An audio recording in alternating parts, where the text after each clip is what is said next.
Services hang out in the background, processing, downloading, or uploading data while the phone is locked or the user is using unrelated apps. This is nice, but you might be wondering how services are started in the first place. There are 3 ways to start a service.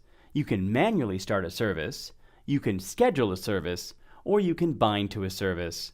The most straightforward way to start a service is to call the start service method from a context, such as an activity. The service will execute, but will not usually communicate back to the component which started it. If you want to have a service execute at some point in the future, or when some conditions are met, you can create a special type of service called a job service.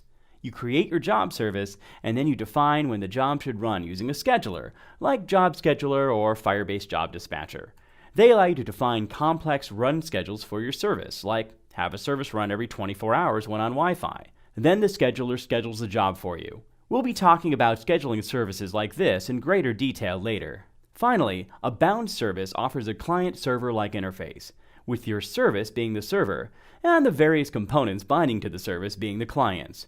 Components bind to the service using the bind service method. Unlike started services, which you tend to start and then forget about, bound services can easily communicate back to the components that are bound to them. An example of when you might use a bound service is a media player application. You might have a bound service which plays audio, and an activity which controls the UI. It's important to use a bound service as opposed to a started service because you probably want to update the UI to represent where in the audio you are. If you press the pause button in the activity, you might also want to send additional commands to the service from the activity. Note that a service being bound or started is not mutually exclusive. A service can be both.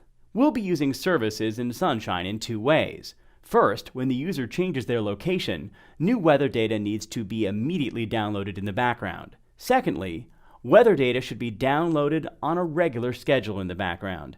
Because of this, I won't say much more about bound services, but if you're curious about them, I provided some links below. I'll be focusing on started services and scheduled job services. Let's talk about started services first.